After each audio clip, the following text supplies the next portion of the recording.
दोस्तों आज बात करेंगे स्टोमक और मैदे के एक ऐसे बैक्टीरिया के बारे में। अगर हम इसके स्प्रेड की बात करें तो दुनिया की तकरीबन निस्फ से ज़्यादा जो पॉपुलेशन है इस बैक्टीरिया से मुतासर है। इसको हम कहते हैं हेलिकोबैक्टर पाइलोराई, एच पाइलोरी भी कहा जाता है इसको। और हमारे मुल्क में भी हर दूसरे या तीसरे आदमी को ये प्रॉब्लम है। जब भी वो टेस्ट करवाता है ब्लड में या स्टूल में तो ये बैक्टीरिया उसके अंदर पाया जाता है। और हमारे मुल्क में भी बहुत ज़्यादा जो आबादी है इस बैक्टीरिया से मुतासर है। आज बात करेंगे कि हेलिकोबैक्टर पाइलोरी का पेशेंट अगर आपके पास आए तो उसके क्या क्या सिम्टम होंगे, क्या अलामात होंगी उसकी, और उसकी क्या ट्रीटमेंट होगी, और क्या ऐसी प्रिवेंशंस होगी कि अगर हम वो करें तो हम इस बैक्टीरिया से बच सकें। दोस्तों सबसे पहले मैं आपको ये बताना चाहूँगा कि जब भी कोई मैदे का पेशेंट आपके पास आएगा और ये कंप्लेन करेगा कि मुझे ना पेन होती है यहाँ पे स्टमक में, पेन इन एपिगैस्ट्रम हम उसको कहेंगे, और फिर वो कंप्लेन करेगा कि मुझे सीने में बहुत ज़्यादा जलन होती है, और फिर मुझे खट्टे डकार आते हैं, मुंह में कड़वाहट आती है, अगर मैं खाना ज़बरदस्ती खा भी लूँ तो मेरा पेट फूल जाता है, मेरा मैदा फूल जाता है, और ब्लॉटिंग हो जाती है, और हैवीनेस हो जाती है, और नॉजियाटिक फीलिंग्स आती हैं मुझे, और बाज़ औक़ात तो मुझे उल्टी भी आ जाती है, और कभी कभार मुझे बहुत ज़्यादा कॉन्स्टिपेशन हो जाती है, कभी लूज़ मोशंस लग जाते हैं। यानी आईबीएस रिलेटेड सिम्टम्स भी इसके साथ आना शुरू हो जाते हैं, क्योंकि आपका जो स्टमक है उसका पीएच बहुत ज़्यादा हो जाता है, एसिडिटी बहुत ज़्यादा हो जाती है, और पीएच ज़्यादा होने की वजह से आपको पेप्टिक अल्सर होने के भी चांसेस हैं, स्टमक में अल्सर्स बन जाते हैं आपके। और इसकी एक जो सबसे बड़ी अलामत ये है कि इसमें छोटी आंत का जो ऊपर वाला हिस्सा है जिसको हम ड्यूडिनम कहते हैं वो भी इन्वॉल्व होता है, जिसमें ड्यूडिनल अल्सर भी होने का खदशा होता है। दोस्तों एक बात और इसमें मैं आपको बताऊं कि ऐसे पेशेंट ये भी कंप्लेन करते हैं कि उनके जो स्टूल हैं उसमें ब्लड आ रहा है। ब्लड जो है उनको इस तरह पता चलता है कि उनका स्टूल ब्लैक होना शुरू हो गया है। जब वो लैब में इन्वेस्टिगेट करवाते हैं, स्टूल टेस्ट करवाते हैं जिसको हम अकल्ट ब्लड कहते हैं, तो उसमें ब्लड स्ट्रीक्स आ रही होती हैं जो इस बात की निशानदेही करती हैं कि कहीं ना कहीं इन्फ्लेमेशन है या अल्सर है, छोटी आंत में, बड़ी आंत में या स्टोमक में। जब आप डॉक्टर के पास जाते हैं तो फर्दर वो इन्वेस्टिगेट करता है। उसमें जो सबसे बड़ा टेस्ट होता है एंडोस्कोपी की जाती है, और एंडोस्कोपी जो करने के बाद जो अल्सर्स के मार्जिन्स होते हैं, बाहर वाला हिस्सा होता है अल्सर्स का, वहाँ से वो अगर उसका बायोप्सी ली जाए तो उस बायोप्सी को जब वो लैब में टेस्ट करते हैं तो उसमें एच पाइलोराई पाया जाता है, हेलिकोबैक्टर पाइलोराई पाया जाता है। तो ये एक बहुत बड़ा टेस्ट होता है इन्वेस्टिगेशन का, जिसमें एंडोस्कोपी से आपको पता चल जाता है कि आपको एच पाइलोराई है या नहीं है। अच्छा दोस्तों, अब दूसरे जो टेस्ट हैं जो इसको इन्वेस्टिगेट करने के लिए किए जाते हैं, उसमें सबसे इम्पोर्टेंट जो टेस्ट है वो स्टूल एंटीजन टेस्ट है। उसमें आपका जो है स्टूल का टेस्ट किया जाता है, और एक्टिव फॉर्म में हेलिकोबैक्टर पाइलोराई स्टूल में पाया जाता है। स्टूल एंटीजन टेस्ट जो बहुत ही इंपॉर्टेंट टेस्ट होता है, और इस टेस्ट के बाद आपकी ट्रीटमेंट जो है वो लाजमी हो जाती है, और ये बहुत ही सिग्निफिकेंट टेस्ट है। दूसरा जो इम्पोर्टेंट टेस्ट है वो यूरिया ब्रेथ टेस्ट है दोस्तों। उसमें पेशेंट को एक ख़ास किस्म का महलूल पिलाया जाता है, और उसके बाद उसकी सांस के अंदर से इस किस्म के बुखारात जो आते हैं, उससे ये इन्वेस्टिगेट कर लिया जाता है कि इसमें हेलिकोबैक्टर पाइलोराई का बैक्टीरिया तो नहीं है स्टोमक में। और ये भी बहुत लेटेस्ट जो है टेस्ट है, और बहुत ही सिग्निफिकेंट है दोस्तों। यूरिया ब्रेथ टेस्ट और stool antigen H pylori test, ये दो टेस्ट बहुत सिग्निफिकेंट हैं, और इसकी बेस के ऊपर पेशेंट को जो है अर्जेंट ट्रीटमेंट चाहिए होती है। अगर एक्टिव फॉर्म में एच पाइलोरी इसके स्टमक में पाया जाए तो पता चल जाता है। अब जो बहुत नॉन सिग्निफिकेंट टेस्ट हैं जो इतने इम्पॉर्टेंट नहीं होते, जो पेशेंट भी अमूमन हमारे पास लेके आते हैं, वो एंटीबॉडी टेस्ट हैं दोस्तों। एंटीबॉडी टेस्ट में ये होता है कि ब्लड के अंदर आपके मुदाफ़ियती निज़ाम में अगर आपके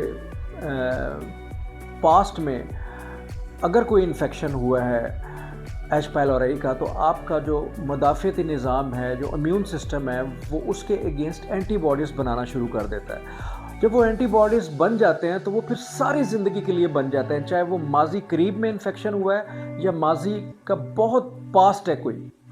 इसमें 2 तरह के दोस्तों एंटीबॉडीज़ टेस्ट होते हैं, जिसमें आईजीजी और आईजीएम टेस्ट होता है। आईजीजी जो है वो बहुत पुराने इन्फेक्शन को शो करता है और आईजीएम जो है वो रीसेंट इन्फेक्शन को शो करता है। दोनों सूरतों में ये एंटीबॉडीज़ आपकी बॉडी के अंदर रहते हैं, आपका मुदाफ़ती निज़ाम उसको बना देता है और वो फिर सारी ज़िंदगी के लिए रहते हैं। इसलिए ये इतना सिग्निफिकेंट टेस्ट नहीं है। इसकी बेस के ऊपर किसी भी किस्म की एच पाइलोराई की ट्रीटमेंट नहीं करनी चाहिए। जो डॉक्टर्स इस टेस्ट की बेस के ऊपर ट्रीटमेंट शुरू करते हैं तो मेरा ख्याल है वो बहुत गलत करते हैं। पेशेंट को ना सिर्फ मेडिसिन्स का नुकसान होता है इससे, बल्कि उसको उसके जो सिम्टम्स हैं वो भी उसको रिलीफ नहीं मिलता। तो इस लिहाज से ये टेस्ट बहुत ज़्यादा मतलब हम नॉन सिग्निफिकेंट टेस्ट कहेंगे। इसकी बेस के ऊपर किसी भी किस्म की ट्रीटमेंट नहीं की जानी चाहिए। अब बात करेंगे दोस्तों इसकी ट्रीटमेंट के बारे में।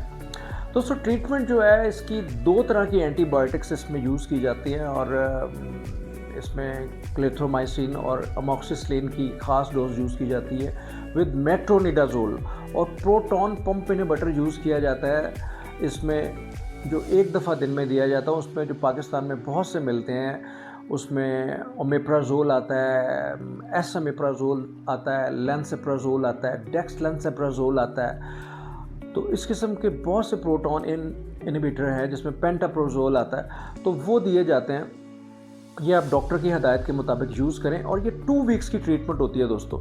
लेकिन अनफॉर्चुनेटली मेडिसिन्स जो ये दी जाती हैं डबल एंटीबायोटिक्स के साथ, वो उसके इतने ज़्यादा कुछ साइड इफ़ेक्ट होते हैं कि पेशेंट जो है 2 या 3 दिन के बाद मेडिसिन डिसकंटिन्यू कर देता है। तो होता यह है कि ये केस जो है क्रोनिक हो जाता है और एच पाइलोराई उसका ठीक नहीं होता और वो फिर इसी तरीके से एज ए कैरियर जो है अपनी ज़िंदगी गुजारता है और उसकी वजह से पता नहीं कितने पेशेंट्स और भी एच पाइलोरी के बनते हैं और ख़ुद तो उसका नुकसान होता ही होता है, औरों को भी वो ले डूबता है साथ में।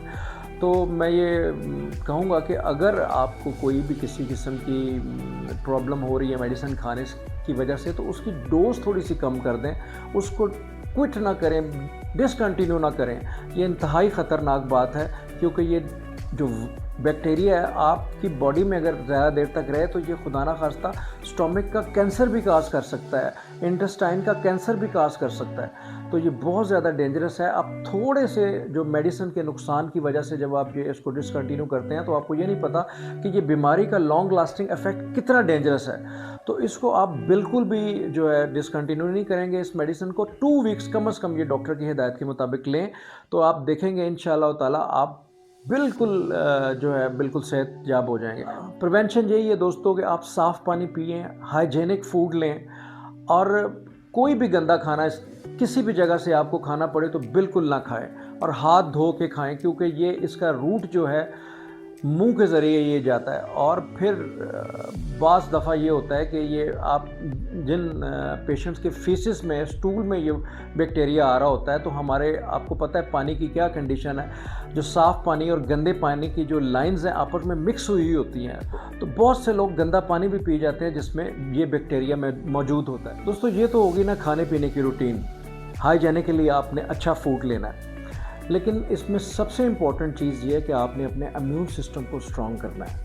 अपने खाने पीने का जो टाइम है वो ठीक रखना है। आपने 2 खानों के दरमियान में कम से कम 6 से 8 घंटे का वक्फ़ा देना है। हम क्या करते हैं, सुबह नाश्ता 10 बजे करते हैं, फिर 1 बजे फिर दोपहर का खाना शुरू कर देते हैं, फिर 3-4 बजे समोसे और रोल खाना शुरू कर देते हैं। जहाँ पे भी हमें कोई चीज़ मिलती है हम खाना शुरू कर देते हैं। हमारी ज़िंदगी का कोई रूटीन नहीं है। हमारे स्टोमक का जो पीएच लेवल है एसिडिक हो जाता है, इसको हमने अल्कलाइन रखना है। हमने वो डाइट्स लेनी है जिसमें हमारे स्टोमक का जो मीडियम है वो अल्कलाइन रहे, एसिडिक ना रहे। उसके लिए ये है कि आप क्या करेंगे, आप अपनी डाइट में 2 खानों के दरमियान में 6 से 8 घंटे का वक्फा देंगे।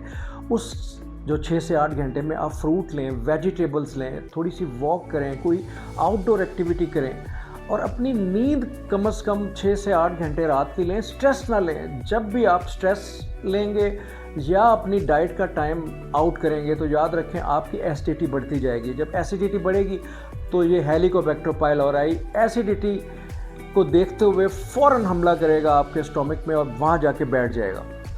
तो फिर आपका बचना इस बैक्टीरिया से नामुमकिन हो जाएगा। तो इस लिहाज से अपने मुदाफ़िती निज़ाम को बहुत ज़्यादा मजबूत रखें। अगर खुदा ना खास्ता ये बैक्टीरिया आपकी बॉडी में कभी चला भी जाए तो आपका इम्यून सिस्टम इतना स्ट्रॉन्ग अगर है तो वो उसी स्पीड से उस बैक्टीरिया को बाहर निकाल देगा।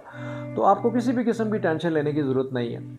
तो आप देखेंगे आपकी ज़िंदगी बहुत हेल्दी गुजरेगी और कोई भी किसी भी किस्म का आपको स्टोमक का कम से कम प्रॉब्लम नहीं होगा। आप ये 100% गारंटी आप मुझसे ले लें। अगर ये बातें आप इसके ऊपर अमल करेंगे तो आपको एच पाइलोरी के साथ साथ स्टोमक का कभी कोई प्रॉब्लम नहीं होगा।